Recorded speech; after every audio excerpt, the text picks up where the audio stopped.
Hey y'all, welcome back. Today we're checking out I compared British and American internet. Here's what I found. Hello, I'm Lawrence and I'm on a quest to uncover all of the memos that Britain and America lost in the pond, and one of those memos pertains to the internet. Y'all be sure to go to Lost in the Pond and like and subscribe. Specifically, the ways in which the act of web browsing differs on either side of the pond. The fact that you're watching this video means that you, in some form or fashion, are yourself a web browser. As in somebody who browses the web, not the other kind. And as somebody who's been chronically online while living in both countries, I've found, often to my chagrin, that certain features of the internet do get lost in translation. For starters, there's the pronunciation of YouTube, on which I continue my march toward 1 million subscribers. And if you've not yet become one yourself, do that now! Y'all be sure to go to Lost in the Pond and like and subscribe, and maybe while you're at it, subscribe here for me, like right now on this channel. And maybe check out my other reaction channel, JJL Reacts Music, where I react to music. In the meantime, here are some big ways that Brits and Americans experience the internet very differently. What? Believe it or not, my own experience. What? I thought this was going to be about internet speeds. I've heard Britain has faster internet than America, but I don't know. Believe it or not, my own experiences with these differences predate my move to America. It was the sweet summer of 1996. At 14, I had spots on my face and an Oasis poster on my wall. And for the first time, I heard one of the most magical sounds. He was 14 in 96? Oh my god, I'm older than him. Cut this part out, future me. It's down to Revelation. And for the first time, I heard one of the most magical sounds of all time. I knew that was That's coming. right, dial-up internet, or as my dad called it, the net. My American viewers might be thinking, back then, I wonder if Britain had an equivalent of America Online, perhaps something like Britain on Q. And the truth is, our equivalent of America Online... That would be what it would be called. That's really brilliant. Really brilliant, Lawrence. Because we say we're in line or online, and they call a line a queue. Line, perhaps something like Britain on Q. And the truth is, our equivalent of America Online was America Online, UK. As somebody who was coming of age at the dawn of this new technological era, it's easy to look back on AOL with nothing but fondness. Not least because it prompted the second most magical sound of all time. You've got Post. That was the voice of the British actress, Post. author, presenter, producer and activist Dame Joanna Lumley telling me that I'd received something called an email in the most British way possible. It would say, "You've got post?" Is that real? Ours was a man saying, "You've got mail." You've got post. Interesting. That is very different, y'all. Nothing but I think it's hilarious that British people had America Online UK. You've got Post. That was the voice of the British actress, author, presenter, producer and activist Dame Joanna Lumley telling me... Is she from, Almost Fabulous? Is that what it's called? Joanne. Yeah, that's all right. Absolutely Fabulous is what it's called. Not Almost Fabulous. me that I'd received something called an email in the most British way possible. It was only decades later I discovered that Americans were greeted with something slightly different. You've got mail. In hindsight, it's surprising I didn't learn of this difference sooner. After all, I would have known even then that Britain and America employ different words for the delivery of letters and parcels. But also, one other major thing AOL did for me in 1996 through the medium of its chat rooms was enable my first chats with Americans. As well as finding out that American teens were utterly divided on jagged little pill, I also picked up a stash of hip new American internet slang words. This included mysterious abbreviations like BRB and LOL. Little did any of us know that these observations, not to mention the internet itself, would one day prove pivotal to the success of my channel, but that's only because YouTube didn't exist yet. The same cannot be said of data brokers. Data brokers are those entities that sell your personal data, be it your address or your phone number, to people's search sites. Thankfully for me, this is no longer a problem because in 2024, I've been using Incogni. Y'all be sure to go to Incogni and like and subscribe or buy whatever they're selling. This is an ad. Lawrence. They're giving my subscribers 60% off their annual plan. Head There to you go. incogni.com/lostinthepond to get your discount and to thereafter protect your data. Y'all be sure to go to incogni.com/JJLREX for 0% discount. Good evening. A recent study by the Quincy Gazette found that almost 51% of British consumers prefer to shop online. This is in stark contrast to Americans, of whom only 39% said the same. Analysts Really? fear that this could see the demise of the British high street, not to mention human willpower. Thanks, Rod. Wait, so more than half of British people shop online, but Americans it's only 39%. 51%. Huh. Why is that? Huh? Fear that this could see the demise of the British high street, not to mention human willpower. Thanks, Roger. The leading reason that Brits are gravitating toward online shopping might surprise you. In a recent Yeah. study, 25% said they did it because they like not having to queue. Up next, where did it all go wrong for Britain? Oh. But I thought British people love queuing. Maybe it's not that British people love queuing. It's that British people enjoy the peace of mind that they get from queuing compared to random chaos, right? Maybe that's what it is. But if they had the choice of to queue or to not queue, they'd just be like, I'd rather stay home than stand in line, right? Sit on my sofa. They did it because they like not having to queue. Up next, where did it all go wrong for Britain? Just as online spending habits differ between Britain and America, so too does the shopping experience. This week, to investigate the matter further, I set up 2 online accounts, one at Sainsbury's in the UK and another at Target in the United States. Right there within the sign-up process itself was a glaring anomaly. Both retailers required me to provide an email address, my first and last name, and an account password. However, only Okay. one asked for my title, Sainsbury's. And guess what? This is in line with my Title? own experience. In general, this particular drop-down seems to be way more prevalent on UK sites than American ones. Title as in Mr. or Miss or Sir or Duke. What? But what excited me most was the sheer number of options. Mix, Mr., Mrs., Miss, Doctor, Earl, Lady, Lord, Countess, Ms., Captain, Sir, Sister, Dame for Joanna Lumley, Reverend, but alas, no YouTube sensation. Against my better judgment, I went with Lord. Oh my God! Yeah, we don't have that. We don't have that at all. Ours might say Dr., Mr., or Mrs. or Miss. Maybe Miss? I don't know. Maybe MS? Definitely not Captain or Sir or Lady or Earl or Lord or Countess. I'm surprised. I'm surprised that that's an option. Slightly concerned I could be breaking some weird UK law. But before I could complete sign-up, the issue of my phone number arose. Target, to its credit, Yeah, if I had that option, I would put Lord on all of them. Maybe Earl or Duke. Is Duke not an option? UK law. But before I could complete sign-up, the issue of my phone number arose. Target, to its credit, was really cool about the whole thing, saying it was optional, no problem, forget we even asked. Sainsbury's threatened me with an exclamation mark. Give us your number or you will spontaneously combust, so I had no choice. Or, counterpoint, I had many choices of country code. Problem was, all of the countries listed were European countries, or not America countries, as my wife's cousin Chad calls them. Either way, with only a US number to my name, I couldn't physically set up a Sainsbury's account, which is awkward because we'd planned a whole segment about it. Instead, let's talk about cookies. Or, as we say in Britain, biscuits. I'm talking about internet cookies. If you visited a Wait, so Sainsbury, you can't have a United States phone number and start a Sainsbury account. Why is that? That's discrimination, Sainsbury. Calling my lawyer after I film this video. My attorney.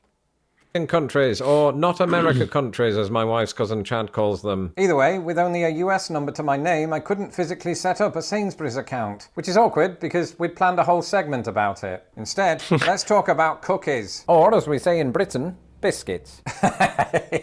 I'm talking about internet cookies. If you visited a UK website in the last few years, chances are you were greeted by a pop-up like this one at amazon.co.uk asking you to select your cookie preferences. This is because such cookie banners were mandated by an EU directive, prompting Uncle Toby to say, but the UK is no longer part of the EU. Which is why the UK was forced to come up with its own almost identical Data Protection Act in 2018. Basically, it states that websites must get the user's consent over the use of cookies, which are small text files that websites store on a user's computer to remember information about their browsing activity. Proponents of the cookie law say that these new measures will help protect people's privacy.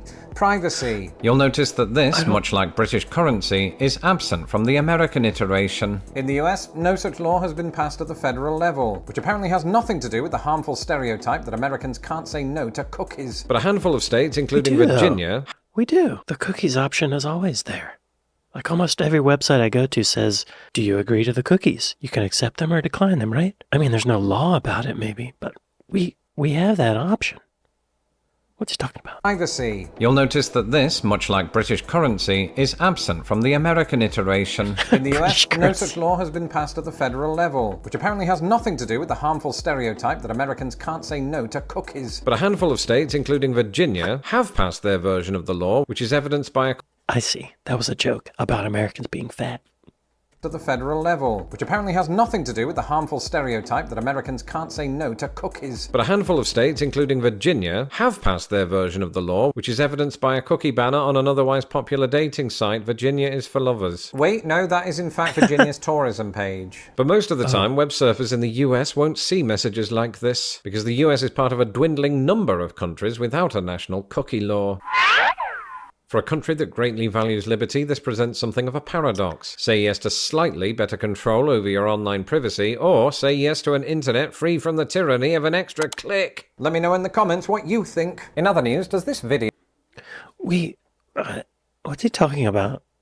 Because I get that cookie thing all the time and I decline it unless I feel lazy and then I just accept it. Let me know in the comments what you think. In other news, does this video, the one that you're watching right now about British versus American internet differences, need to be spot checked? Sorry mate, that was a typo. It should have read, does this video need to be spell checked? Clearly yes. And my attitude towards spell check, which frankly I despised when living in England, shifted after I did the same to America. You see, to this young, naive, slightly pretentious creative writing student of the early 2000s, red squiggly lines were an affront to my ego. I don't need you. I can spell floxy nosy nihilipilification backwards. For clarity, whether I was using Microsoft Word or browsing the internet, Hang on.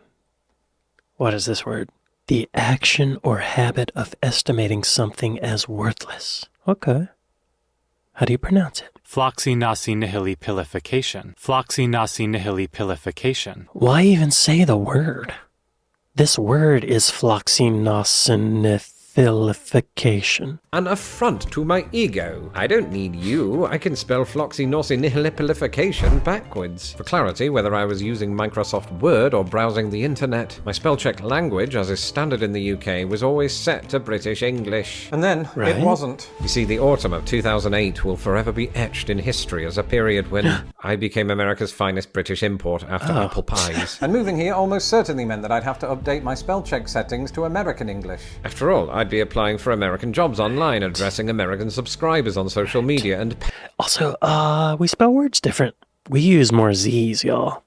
After all, I'd be applying for American jobs online, addressing American subscribers on social media, and penning incisive news for the Quincy Gazette. The American fast food chains Burger King and Dairy Queen have concluded their royal tour of a local man's intestines. Thankfully, American spell check kept me in check. In fact, those red squiggly lines have become very useful before posting on Threads and or Twitter. Speaking of error messages, remember earlier when I said this? I couldn't physically set up a Sainsbury's account. Well, for the last 3 minutes, my team has been frantically trying to come up with alternatives. Iceland, the supermarket, not the country, also required a phone number. Tesco wouldn't even let me access their sign-up page. And Asda actually just wanted my email and password. Asda it is. The first thing I noticed on Asda's page was the UK spellings of favourite and centre. Not to mention the use of trolley instead of cart. The inclusion of these Britishisms does of course make sense on a British website for British people. But after living in the United States for 16 years, I just forgot what it was like to access a British website. Not to get too sentimental, but in many ways it was like visiting an old friend. A boring old friend that you once relied on for pasties. But as an exemplary professional, I was here to do a job, and that job was to compare the checkout experiences of Asda and Target. I tested each cart/trolley using a multi-pack of chips, or as they're known in Britain, crisps. For Target, I'm buying a 10-pack of Lay's Classic. In the UK, Lay's chips are known as Walker's Crisps. Right. However, as is fairly typical in the UK, these often only come in packets of 6. A bit quite like your average British comedy. And I've never noticed this before, but each store breaks down the cost of an item relative to its weight. So at Target, a 10-pack of Lay's Classic comes in at 67 cents per ounce. Okay. At Asda, a 6-pack of Walker's Ready Salted equates to £1.33 every 100 grams. To work out which offers better value for money, I'd need to convert not just pounds to dollars, but grams to ounces, and that's really painful for a Monday. I think Asda has the better deal. Anyway, I added both items to their respective carts and went to the checkout. On Asda's site, I was greeted by an unfamiliar button, Book a Slot. As the name suggests, Asda lets you book your shopping delivery like you're reserving a table at a posh restaurant. Okay. I chose my delivery for between 7 a.m. to 8 a.m. this Wednesday, on the proviso that I intend to cancel it once this experiment is over. Now, I'm not saying that this is just a British versus American thing, it's just that in general there are two key differences on either side of the pond. Number one, the phrase book a slot is unlikely to show up on American sites where Never heard choose that. a time slot is greatly preferred. And number two, British grocery stores typically offer more precision over delivery time. Asda and Sainsbury's allow you to book a slot by the hour, and for that matter a fortnight in advance, and for my American viewers that's 2 weeks. Whereas Walmart's in-home delivery comes in 4-hour increments. Target meanwhile insists I'll get my 10-pack by this Thursday at an unspecified time. Yeah, that's annoying. I remember during the pandemic shutdown, lockdown, whatever we're calling it, it was not a big deal because I was going to be home all day. Just bring the groceries whenever. But now, I got shit to do. I might not be home. What's wrong with my voice? Oh my God, am I losing my voice? Are we back? We're back. What a fragile little device this thing is. That's what she said. To its credit, Target's delivery times are more specific when ordering perishable goods. But even then, this is only for same-day purchases, first world problems. And actually, I won't receive it at all if I don't meet Target's $35 minimum expenditure for delivery. Therefore, I changed the quantity of my purchase to 6. To keep things fair, I did the same at Asda, which does not set limits on your expenditure but will charge you £3 for orders under 40. Nonetheless, my Target order came in at roughly twice the cost of my Asda purchase, despite boasting only 1.66 more packets. This is especially eye-opening when you consider that these costs include higher packing and delivery fees at Asda than at Target. Huh. So, it's fair to say that compared to Target, when it comes to crisps, Asda really does offer better bang for your buck. You know who owns Asda? Oh, Walmart. Welcome to Walmart. I love you. Despite all of the many word variations between British internet and American internet, one country will often influence the other. Roger? History reveals that despite the best efforts of Joanna Lumley, the word email soon caught on with Brits, such as Joanna Lumley. You have email. Roger Badger, BNN Oh. News, Bridlington. If we've learned anything today, it's that the internet, with the potential to bring the entire world together, usually strives to do the opposite. Indeed, on many websites, the English language is represented by an American flag, which is a war crime in Britain. But we've also learned that Britain and America have... Oh, that's messed up, isn't it? Wow. That would be like French being represented by the Canadian flag. which is a war crime in Britain. But we've also learned that Britain and America have different words and spellings. I mean, who saw that coming? And we've learned that cookies are all well and good until you have too many of them. What I can't have too much of is patrons. If you would like to support this channel and everything I do, you can do so today at patreon.com/lostinthepond or by clicking the join button below. Y'all, you could also go to patreon.com/JJHillaryX. I'd appreciate it. Till the next video, goodbye. Goodbye, Lawrence. Hello. Goodbye. Wow, I didn't expect any of this at all, actually. I thought he was just going to talk about the history of the internet, like where it was invented, how fast it is. But these are things I've never heard of before. Very interesting. Very interesting. I love the idea of home delivery, but it gets expensive, really expensive. There's this place I love to get breakfast burritos called Egg Tuck. And it's like an $8 burrito. Breakfast burrito, eggs. And they put tater tots and avocado on it. It's delicious. But after all the fees, that $8 burrito becomes $17. It's more than twice because there's fees and then you gotta tip the driver. Oh God, tips. That's something that's different. Do you guys tip delivery drivers? Like on Postmates, do you have that? It would be great to not have to do that. Well, now I want egg burrito. But y'all be sure to go to Lost in the Pond and like and subscribe. Maybe leave a comment to Lawrence about how much you love him and how much you care about him. Yes, I'd like to thank my patrons. I'd like to thank my Buy Me a Coffee folks. Thank you all for watching this with me, and I'll see you next time. Later.